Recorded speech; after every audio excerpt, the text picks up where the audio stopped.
Assalamualaikum warahmatullahi wabarakatuh. Waalaikumsalam warahmatullahi wabarakatuh. Saderenge wonten napa-napa kan tidak ada sebutan. Apabila disebut pasti salah. Kemudian yang tidak ada sebutan tadi bertajali, yang pertama disebut, akhirnya disebut Allah. Artinya semua yang ada itu satu nama dan saudara, dan semua yang ada ini adalah bayangan dari yang ada tadi.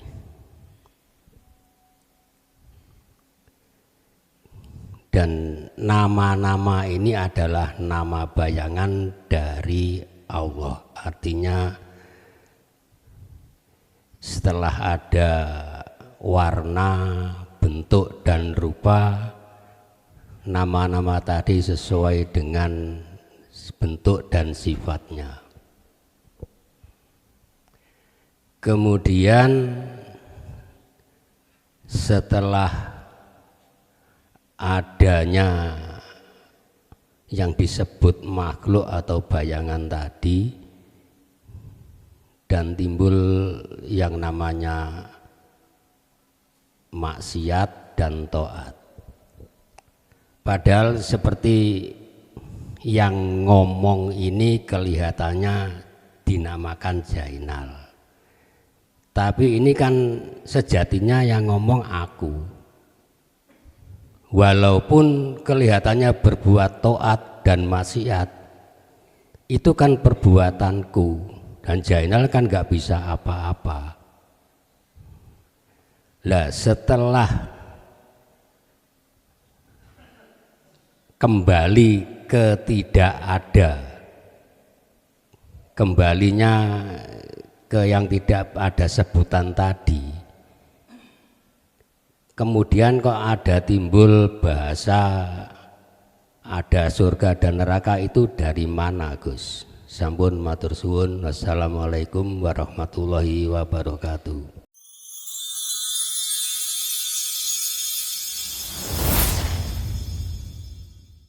Man arofa nafsahu faqad arofa robbahu. Barang siapa yang mengenal dirinya, maka akan mengenal Tuhannya. Assalamualaikum warahmatullahi wabarakatuh. Menarik sekaligus tema yang disampaikan pada malam hari ini, karena temanya juga sangat mengerikan begitu. Baik menarik dan juga mengerikan.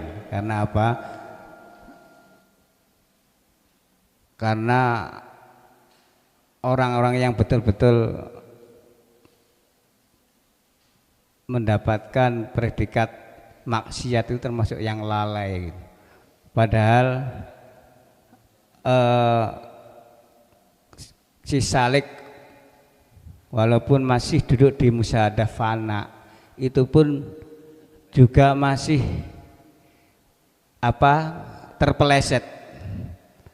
Ini kan termasuk juga masuk ke ranah maksiat kalau lihat temanya pada malam hari ini. Dan ini kan termasuk sebuah perjuangan yang tidak mudah untuk lolos dari maksiat tersebut. Nah, pertanyaannya adalah bukan itu pertanyaannya. Yang saya maksud adalah ketika kholwat itu kita itu kadang-kadang bangun tengah malam itu kan kadang-kadang sulit ya Gus ya. Seumpama dikati sore atau siang itu bagaimana? Dan ketika kholwat itu kadang-kadang pikiran itu kadang-kadang juga belarah urusan duniawi gitu. Itu juga ikut-ikut ya. Nah itu bagaimana caranya bisa fokus begitu. Itu yang pertama. Yang kedua, saya punya teman itu Gus mengamalkan amalan tidak tidur. Ketika saya tanya, jadi tidurnya itu lupa gitu, lali ya, tidur lali atau tidur lupa, tidak disengaja. Nah, ketika saya tanya itu dia mengamalkan sifatnya Allah yang tidak tidur. Taqarrubillah, nah, menurut dia begitu. Apakah ini termasuk bernilai dzikir atau dzikran katsira? Saya kira itu. Assalamualaikum warahmatullahi wabarakatuh.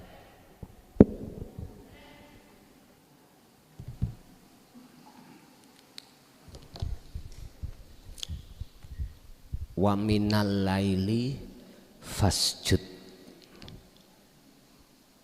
Wa minal laili fasjud lahu fasabbihu lailan tawilan. Berat Pak memang. Malam-malam kita bangun untuk kholwat. Apa boleh saya lakukan di siang atau sore atau pagi hari? Pak nyun sewu, kalau ranahnya itu kita membahas tentang hakikat, bukan malam seperti ini yang dimaksud keadaan dohir ini, bukan. Wa minal laili, sebagian daripada malam. Malam niku kan matahari tidak keluar Pak. Sifatnya malam itu gelap.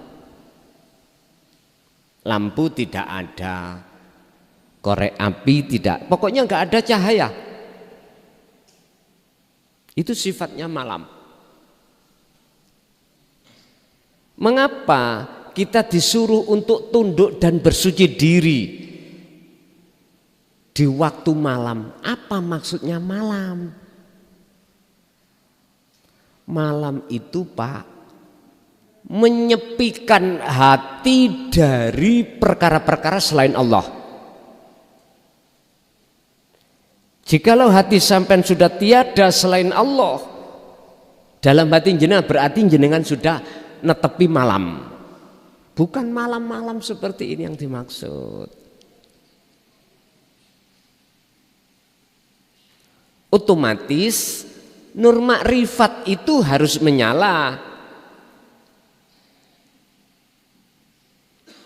Sebab di dalam kegelapan itu ada cahaya, ada terang benderang.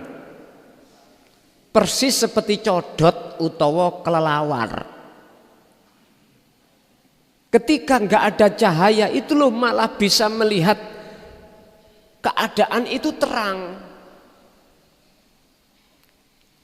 Codot, ngerti codot teman Pak?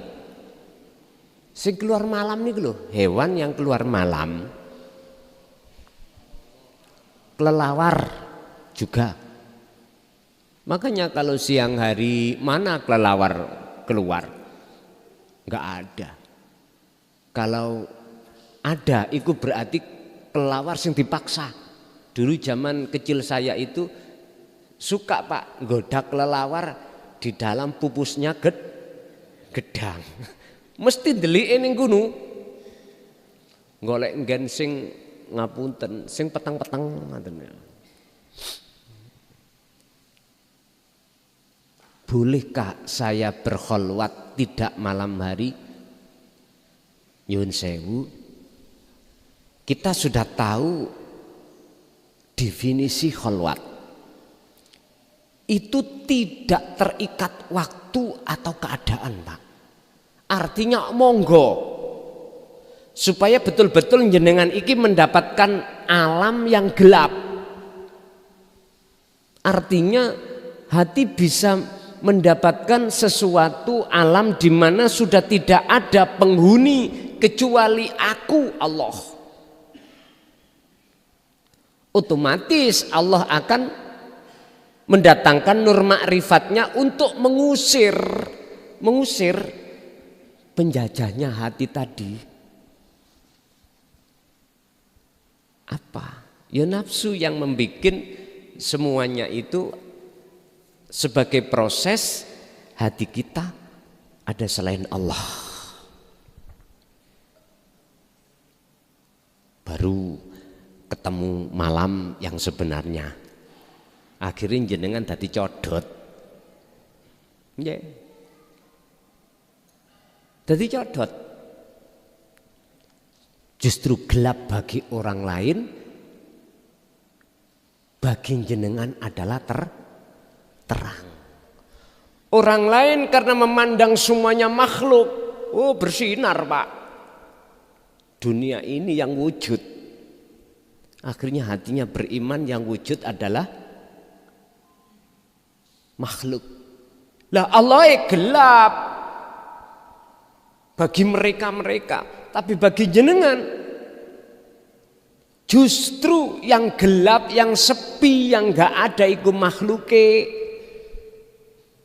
Justru yang nyata wujudnya namung Allah. Loh, inilah perbedaan antara ahli hijab dengan ahli syuhud. Ingat, ada makalah yang mengatakan dalam hikam juga, al-kaunu zulmatun ai adamun. Al-kaunu minal mukawwanat, kaun makhluk itu sebetulnya zulmah, peteng, sepi. Ai adamun asline ora ono. Lho ngeten lho. Mengapa kita anggap ada? Karena kita memandangnya makhluk. Inilah yang disebut sebagai jiwa yang belum kembali kepada Tuhannya. Karena ketarik oleh kaun makhluk itu. Akhirnya bagi golongan yang seperti ini, wujudnya Allah iku ghaib, gelap, nggak ketok. Tapi bagi sampean kebalikannya. Makanya golongan ahli hijab iku memakai teori wujudnya makhluk iku sebagai tondo wujudnya Allah. Berarti wujudnya makhluk disandingno wujudnya Gusti. Iki koyoke bener, tapi sih kurang bener Pak. Saya ulang, wujudnya makhluk kita jadikan sebagai bukti tanda wujudnya Allah, sebab makhluk sing mujudno Gusti. Masuk akal nggih? Oke. Bener tapi sih salah. Beda bagi ahli syuhud teorinya, rumusnya apa? Wujudnya Allah sebagai bukti atas ketidakadanya wujudnya selain Allah. Saya ulang, wujudnya Allah yang sudah nyata bagi arifin baik atau bagi golongan yang sudah sampai pada Allah wasilin, wujudnya Allah itu justru sebagai tondo bukti ketidakwujudnya selain Allah. Makanya ojo salahno Syekh Siti Jenar, ojo salahno Al-Halat. Jangan disalahkan surat Toha ayat 14. Jangan kau salahkan surat Al-Anbiya ayat 25. Salahkanlah kita sendiri. Yang kita itu masih jauh dan selalu lalai pada Allah. Mestinya gitu.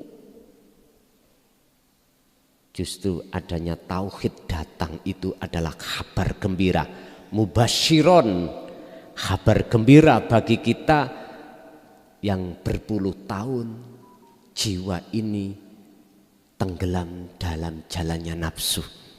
Mestinya gitu, berhubung yang didepankan egoisme. Ajaran salah iku semoga sakarep sampean.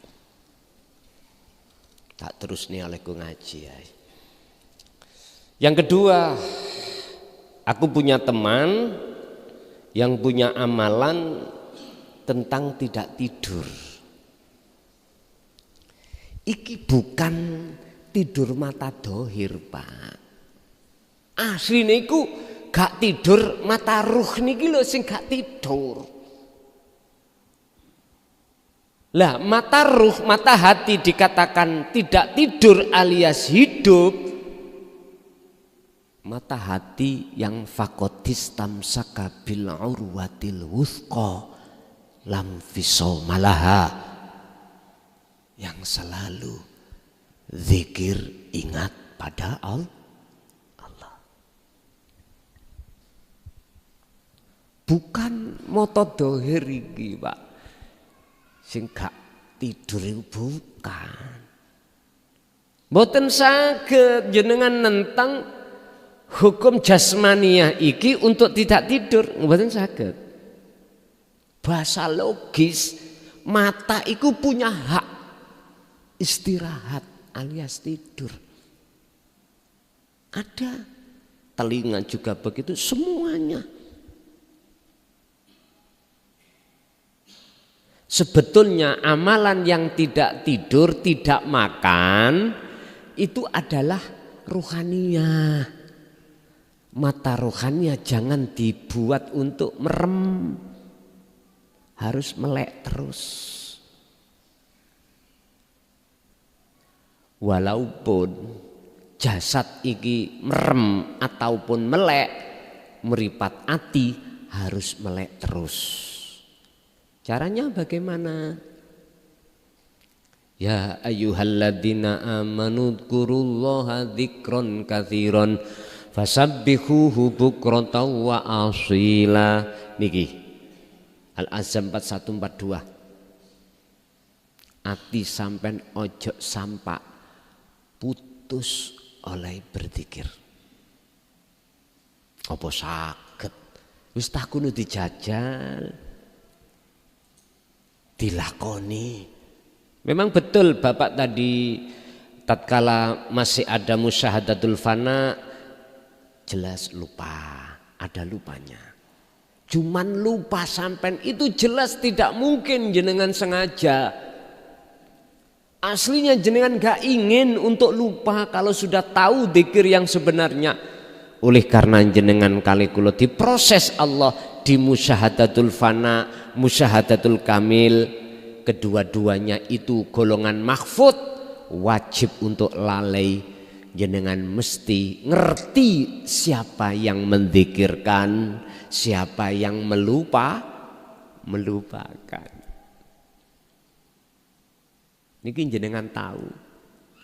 Akhirnya hukum di mata Allah, laksanan jenengan coro syariate puasa siang hari jenengan iki lupa nek poso mangan sego sak piring batal napa mboten?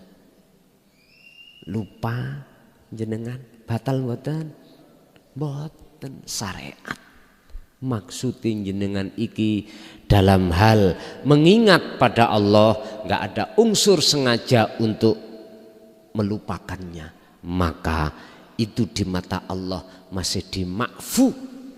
Wala baghin wala adin innallaha ghafurur rahim. Karena memang proses jenengan, kecuali jenengan sudah di makom musyahadatul baqa, ini enggak bicara baik siang maupun malam, baik keadaan tidur atau tidak tidur, hati sampean enggak bisa lupa, putus dari zikir enggak bisa. Coba jenengan tidur si ambekan mboten? Ambekan toh? Ruhaniah zikir terus iku, Pak. Nek akal memang Allah sisihno wis sudah. Ruhaniah kesadaran aku Allahnya enggak bisa putus. Mboten saged.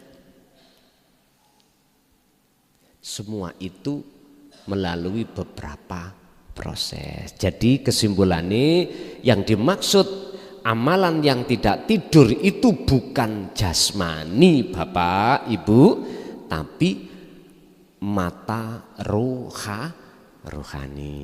Mekaten. Lanjut. Assalamualaikum warahmatullahi wabarakatuh. Ingkang kula hormati panjenenganipun Kyai Haji Mukhason Rosyid ugi para jamaah. Matur suwun wekdal ingkang kapangaken lan nyuwun ngapunten mbok bilih mangke pertanyaane kirang tepat nyuwun dipun leresaken. Pertanyaan kula nyuwun dijelasaken mengenai makhluk biruhin dan makhluk bila ruhin. Punika prosesipun kados pundi? Menawi kula pahami bilih makhluk yang biruhin punika prosesnya dari Nur Muhammad berproses menjadi Nurullah.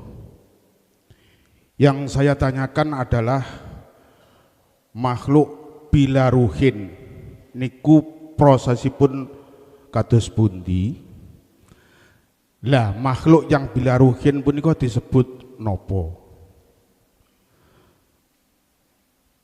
Kados contoh ngapunten telur ndok ayam punika kalau induknya dipaceki oleh pejantan, maka telur itu kalau dirami maka akan menjadi anak ayam atau DOC, berarti ada rohnya. Tetapi kalau telur ndok horen karena itu tidak dipaceki oleh pejantan, telur itu kalau diram maka menjadi ndok kopyor atau ndok bunker. Lah, ndok bunker itu prosesnya seperti apa sehingga dinamai apa ndok bunker itu? Dan pertanyaan yang terakhir, apakah Allah itu ada di dalam dan di luar ndok bunker tersebut? Mekaten pertanyaan kula nek salah dibener-beneraken Yai. Mergi kula kadang-kadang maca niku aliran animisme niku opo seperti apa ya mekaten. Matur suwun. Assalamualaikum warahmatullahi wabarakatuh. Waalaikumsalam warahmatullahi wabarakatuh. Makhluk biruhin lan makhluk bila ruhin niki prosesi dos pundi? Apakah di dalamnya keduanya itu juga ada Allah? Pun niki kula jawab. Mana sih yang disebut makhluk biruhin? Jenengan tadi nyandak tentang masalah Nur Muhammad. Ini saya masukkan hal yang disebut wujud. Kalau gosok Pak ya.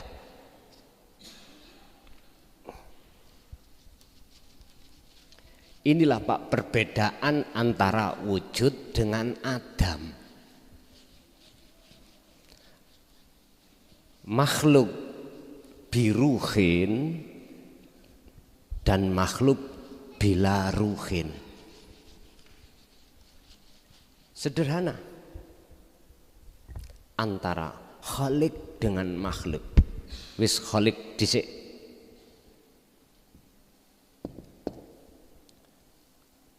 Makhluk.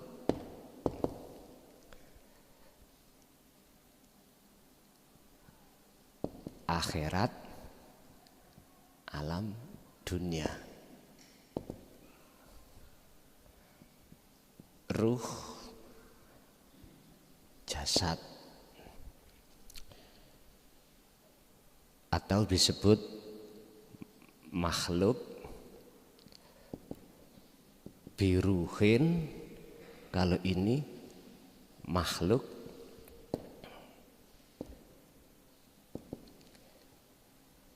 bila ruhin.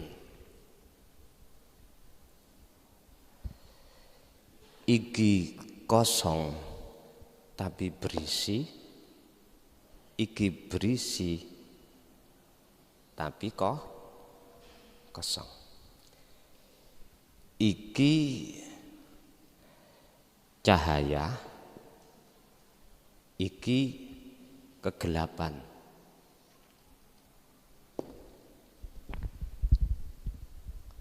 Khalik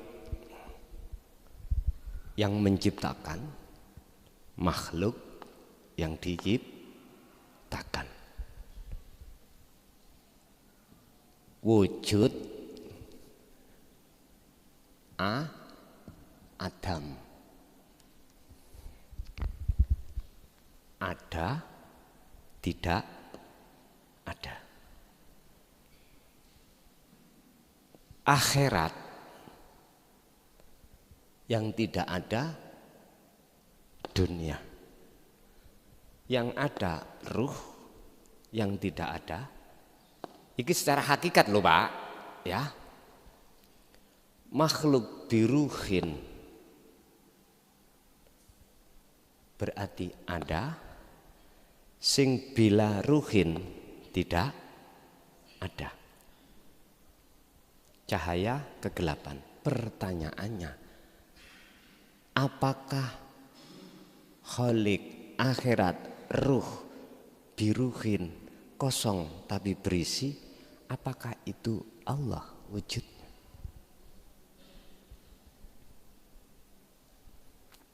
Jawabannya iya, manakala ini dalam hatimu wis gak ono iktikad.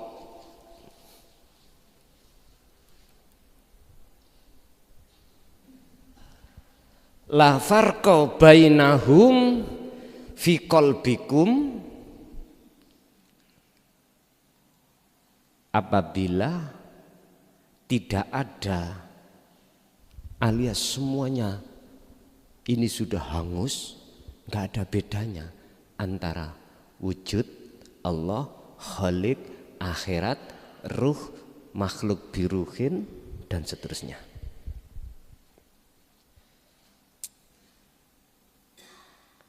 Aku yo awakmu, awakmu yo, tapi nggak ada dua loh Pak.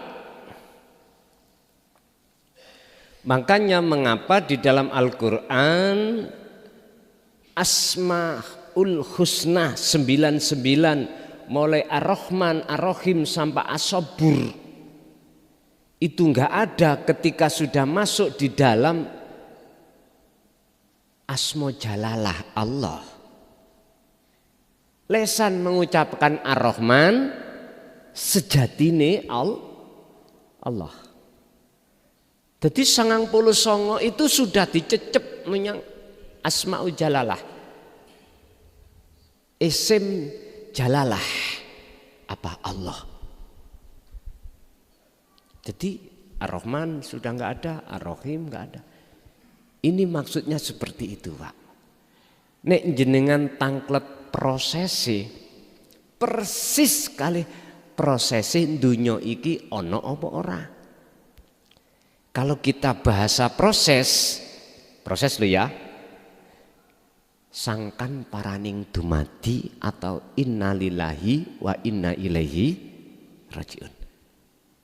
Asale enggak ono mulai Adam ya, mulai makhluk dunya jasad yang disebut makhluk bila ruhin berisi tapi kosong utawa kegelapan, gak ono iku.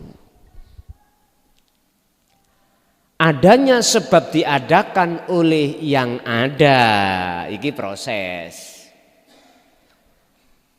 Unsurnya dari mana? Kalau kita ngomong unsur loh ya, kados ndok ngoten iki lho. Unsure muntune ndok sing gak dilakeni pitik jago. Gak bener toh Pak? Apa bahasane sakliyane lakeni kok Pak? Kawin ya. Sampeyan tingali prosesi ayam itu. Saripati.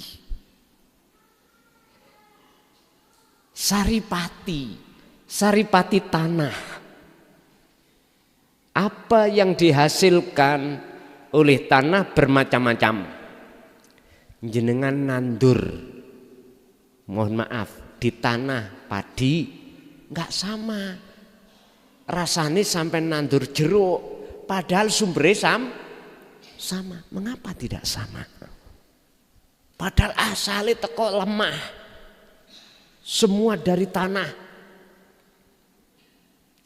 Ternyata sari di dalam tanah itu, mohon maaf, bagi seekor ayam betina itu khusus memang Allah desain tidak menghasilkan Nur Muhammad. Hanya menghasilkan wadah. Akhirnya disebut telur. Lah, tatkala telur ini tidak dibuai oleh ayam pejantan, secara logika telur itu akan menjadi telur buan. Lah ngeten nggih. Nek dingkremi ya buan. Sebab laki-laki pejantan itu memang Allah desain untuk menghasilkan Nur Muhammad. Wiji kang dumadi sak lebeti gesang. Pun. Lah, disitulah nanti iki ngomong proses akan ditaruh, dibuaikan di wadah, yang wadah itu ada pada diri induk ayam. Kalau sudah dibuai, barulah yang namanya jasad aslinya enggak ada, itu nanti dijadikan ruh, nyatane wujude ruh zahir berupa anak ayam. Pertanyaan kedua, apakah makhluk yang tidak bernyawa itu juga ada Allah? Ini tergantung jenengan jawabnya dari mana. Kalau jawabnya jenengan dugi salik yang belum solo, mesti jawab iya. Lewat mana? Kekuatan. Satu contoh tembok niki, cagak. Lewat sifat wujudnya Allah berupa kudrot, kekuatan, akhirnya bisa menyanggah macam-macam apa yang di atas. Niki kan bila ruhin toh Pak ya, tanpa onok roy. Lagi yang tanpa ada ruhnya, contoh jenengan wau telur yang tidak dibuai oleh pejantan. Apa sifat Allah yang ada di situ? Sifat wujudnya itu berupa apa? Telur niku ono sifat wujudnya Pak. Bunder, walaupun bundernya tidak terus di dalamnya juga ada warna putih dan lain sebagainya. Tinggal kita memandang itu warnanya siapa. Intinya ngeten Pak.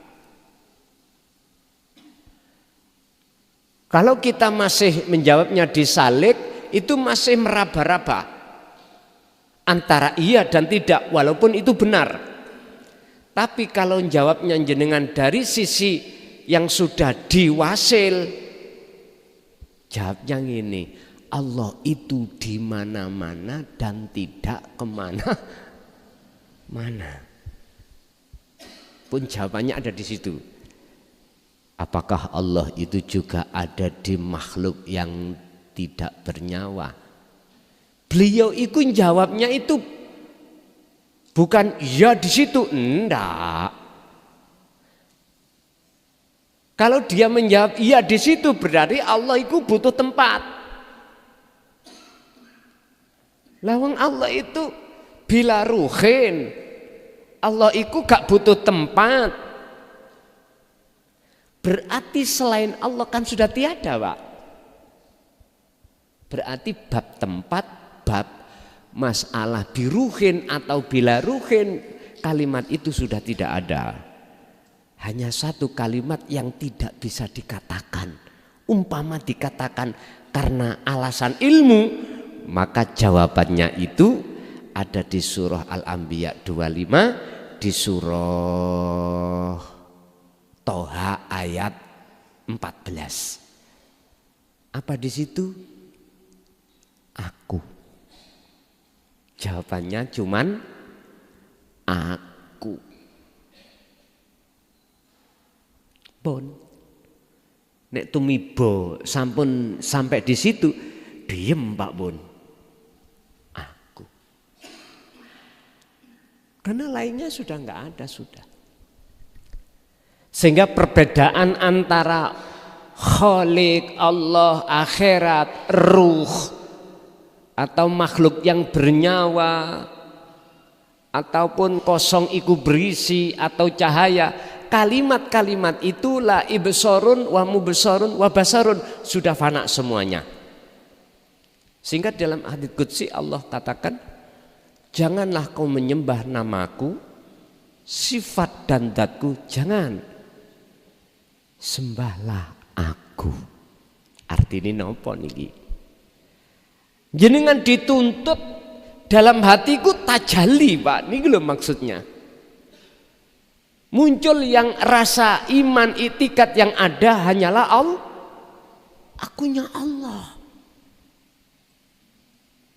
Pun iki nek digelar di hukum syariat geger napa mboten? Geger.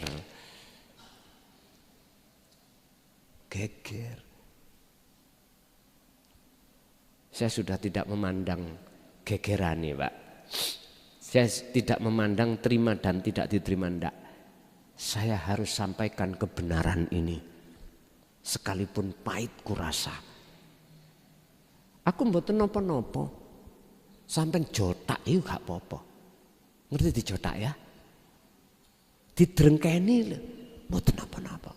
Sampai jangan takut terus jenengan berdosa, enggak. Aku ridho, aku ikhlas.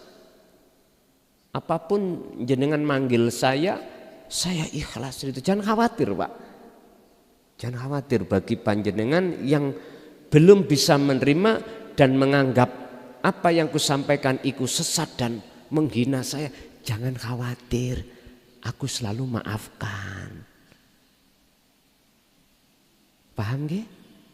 Sing penting piye caranya jenengan sebelum tinggalkan hatta ya'tiyakal hatta ya'tika apa gunung ayatnya lupa kula. Yang kemarin aku bahas, idza ja'at humus sa'ah bagdah iki lho. Jangan sampai jenengan kedatangan satu masa yang tiba-tiba, yang mengagetkan. Terus hati sampean belum sinkron dengan Allah, jangan. Berarti maksudnya kematian. Injih, ada lagi?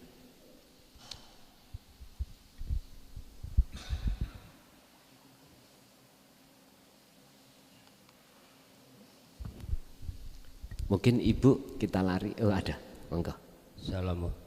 Assalamualaikum warahmatullahi wabarakatuh. Waalaikumsalam warahmatullahi wabarakatuh. Saderenge wonten napa-napa kan tidak ada sebutan. Apabila disebut pasti salah. Kemudian yang tidak ada sebutan tadi bertajali, yang pertama disebut, akhirnya disebut Allah. Artinya semua yang ada itu satu nama dan saudara. Dan semua yang ada ini adalah bayangan dari yang ada tadi.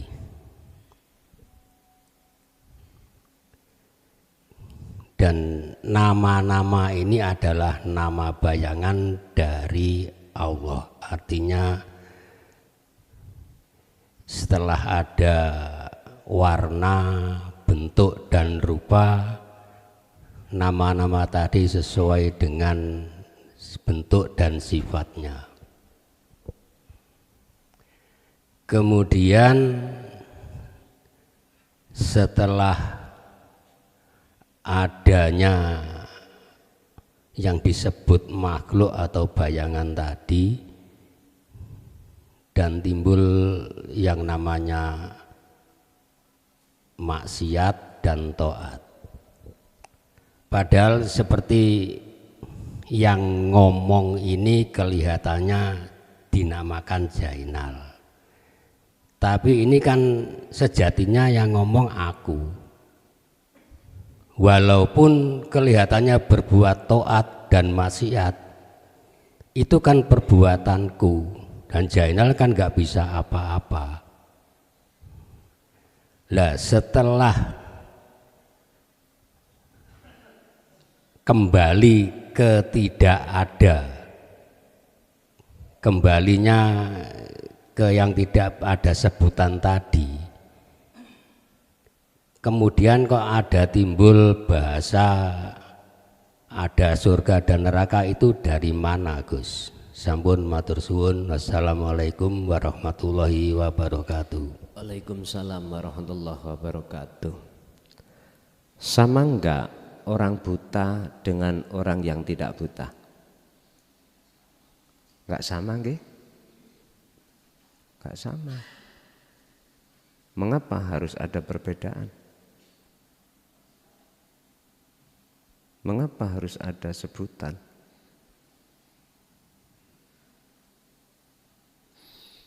Kita akan bisa memahami mengapa harus ada sebutan surga dan neraka. Karena posisi kita sebagai makhluk itu belum fana, belum kembali.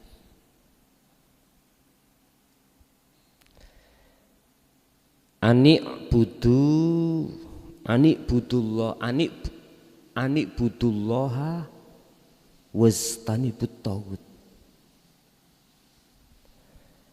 Kata perintah, mengapa kita diperintahkan untuk condong pada Allah?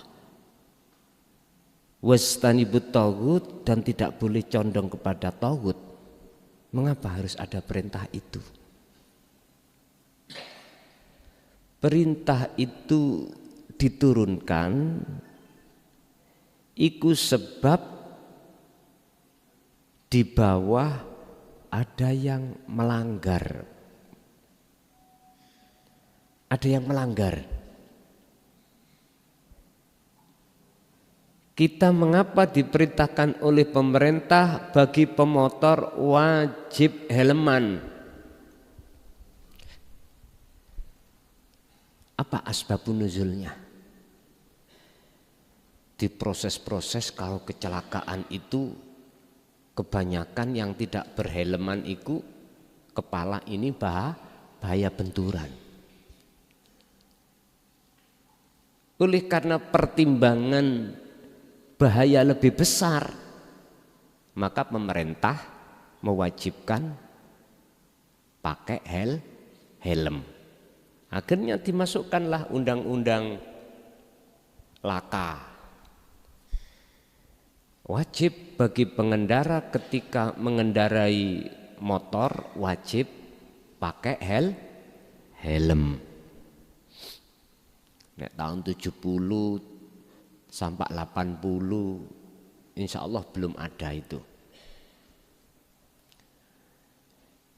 Untuk tahun berikutnya itu yang diwajibkan yang hanya pakai, yang nyetir, penumpangnya ndak. Akhir-akhirnya kedua-duanya wajib. Mengapa kita diperintahkan untuk menyembah, mengarahkan hati pada Allah dan tidak boleh condong kepada selainnya? Karena ada memang resiko. Bahasane apa?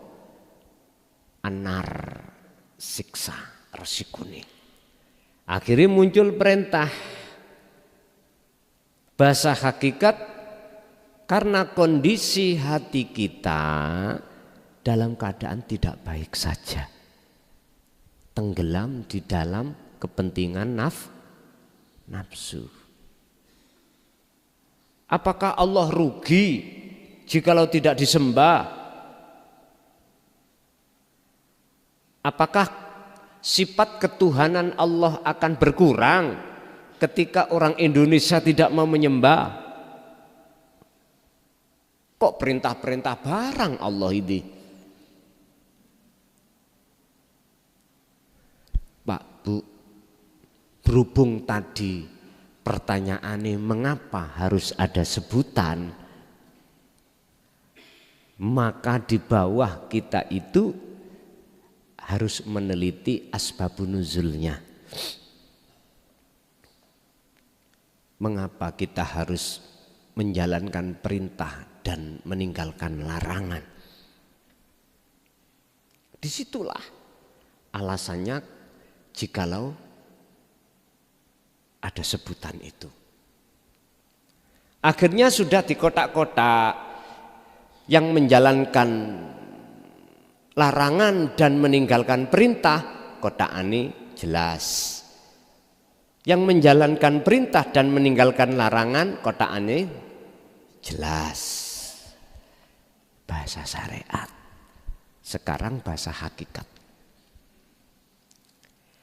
Ani'budullaha wastanibut tauhid, ketika saat hati sudah condong hanya pada Allah, tidak terhadap tauhid, apa yang ada? Kedamaian. Alam akhirat.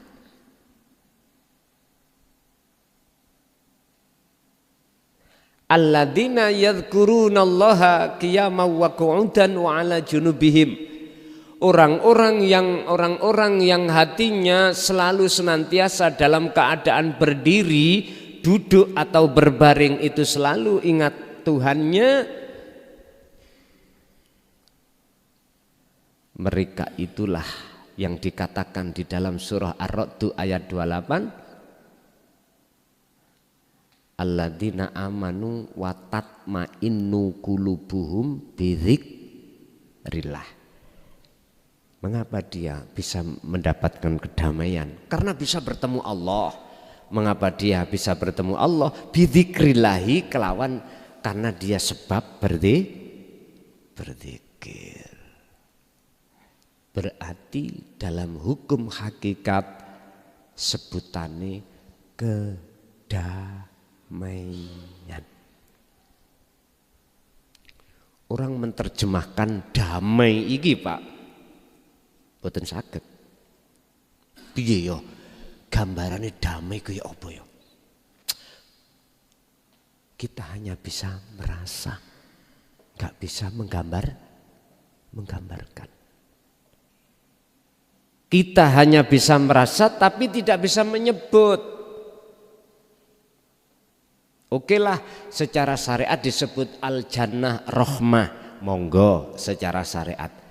Kalau hanya pertanyaannya itu mengapa ada sebutan, itu karena bahasa syariat ada pelanggaran, ada maksiat, ada taat, hanya itu.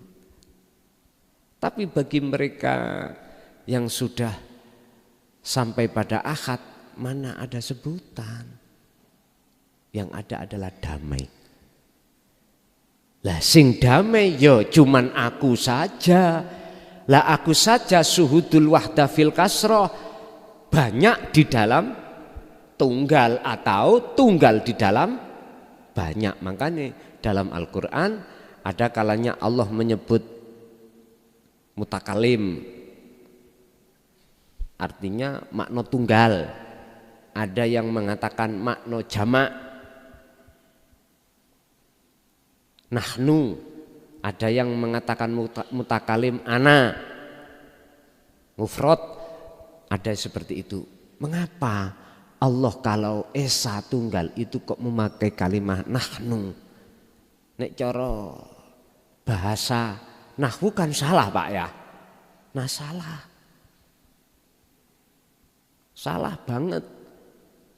Tapi mengapa dalam Al-Quran ada yang katakan wa nahnu aqrabu ilaihi min hablil warid.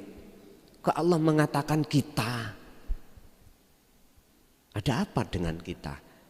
Ternyata itu bahasa kita itu yes banyak niki, tapi tunggal. Siapa yang bisa sampai pada zona ahad, itulah nanti yang tidak ada sebutan. Ibu ada pertanyaan? Kalau nggak ada kita habis ini ada acara. Ada, monggo.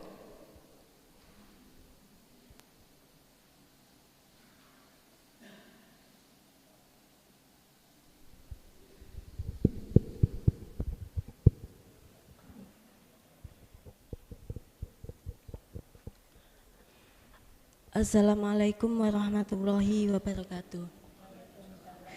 Gus, yang saya mau tanyakan, apabila si salik, apabila manusia ini sudah sampai ke la ilaha illa ana, berarti kan semua yang ada itu hanya Allah. Gerak, langkah, lahir, batin semuanya adalah Allah. Lah sedangkan kita manusia kan menikah, punya anak. Kalau sudah sampai ke la ilaha illa ana, apakah kita harus yakin juga itu Allah, sedangkan Allah kan tidak beranak dan tidak diperanakkan.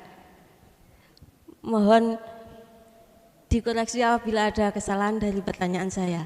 Wassalamualaikum warahmatullahi wabarakatuh.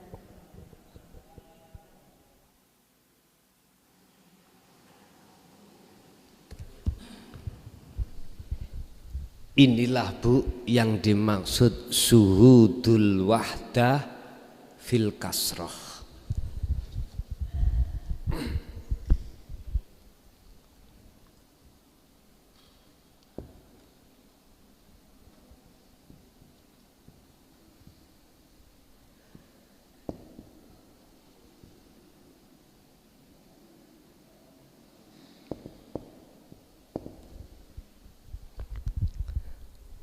Pandanglah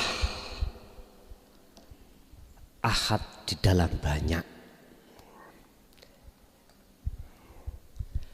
Pandanglah esa di dalam banyak.